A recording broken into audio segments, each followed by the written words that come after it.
Well, I spoke to several people. So, but the conversation with Bersatu, to be honest, it went back quite some time. I've hosted Tuan Mahathir in an event, several events before. So, at the cusp of them forming Bersatu, I hosted him again at another event.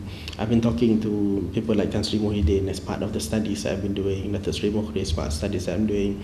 I think they were pivotal in convincing me that this is the right move with Bersatu's Director of Strategy and Policy, Dato' Rais Hussein.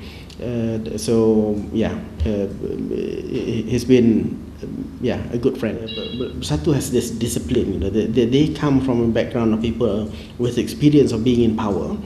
They come into the opposition coalition, and they brought in this new discipline of making sure that there must be decisions that are reached in discussions, in meetings, and so on.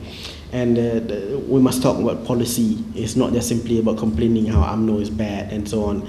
There must be solid steps on how to move forward. So those kind of things, the focus on policy, the focus on moving forward based on facts and figures and so on, those are the things that really attracted me. And I've had many of those conversations with various people in Pakatan Harapan, but of course with Dato' Rais several times on this. Those are the things that made me eventually decide, let's do this. Well, joining Bersatu was a very quick move, but joining this political front in a more active way took years. This has been at the back of my head since the last general election. So I'm afraid I'm one of those, slow takers. Even though to me personally, it might be a significant move for me personally, but compared to many others, this is really nothing. They have done this much earlier than me, much braver than me in doing this. So I'm one of the slow ones. I have a lot to catch up on this. Can I just clarify one thing as well? This is not really about the upcoming general election. Yes, the timing, I must admit, is done to create an impact, or whatever small impact that I can contribute. But it's not really just about the upcoming election. I've been thinking about it. As I said, the timing is about election, but the reason behind joining is not about the election. The reason behind joining is about the longer term prospect. And I'm very much looking forward to the time after GE14, when hopefully people in the party will be in government, will be able to shape government policies. And at the same time, we will have more time to think about how to really shape the party itself.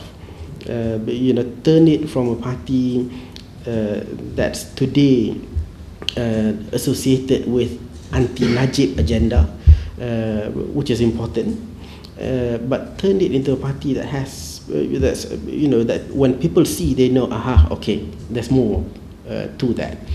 I think it's there, that having spoken to many people in the party now, I think the cause that the party is championing is way bigger than what people are talking about today.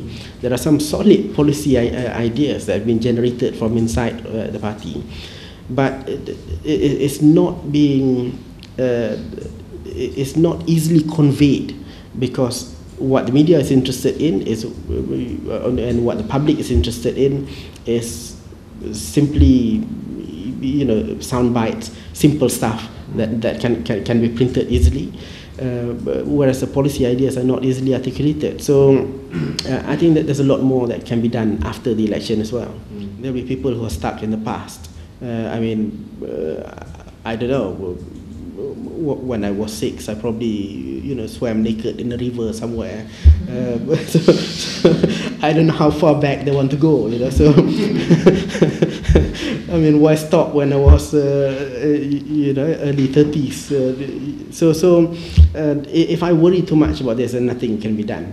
And it's funny sometimes that there are people out there who are so focused on digging up your past and trying to hype it up as is really big. You know? When there are real big issues happening today, and they try to reduce it down to smaller size.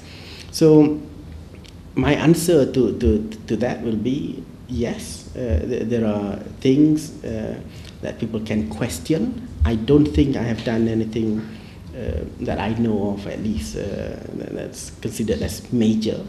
But if you want to talk about the past, please do go ahead. I'm more interested in addressing the challenges of today and how to move forward to tomorrow. Will you ever be ready for something like this? In my previous life at Ideas, I meet with so many people. I mean, I meet the network of people that I have consists of people like corporate captains, senior government officials, people in government, politicians, and so on. And this question of whether you're ready or not to make that leap will always be there. And there are many people that I know in the past who would be very happy to share their thoughts very frankly, very honestly, over a sip of latte at KL Hilton. But then as soon as they move out, they would kiss the hands of the people that they were complaining about. And I must say, it's been a very interesting journey in Ideas, but it also helped me realize that I don't want to be like that. There are certain things that I really need to do now. So whether I'm ready or not, I really don't know. I don't know what's coming. This is one of the things where I guess you never know what's going to hit you until it does hit you. But that leap of faith has to be taken now. And I must also admit that I'm grateful for Bersatu for being willing enough to accept me. Maybe they don't know what's going to hit them either.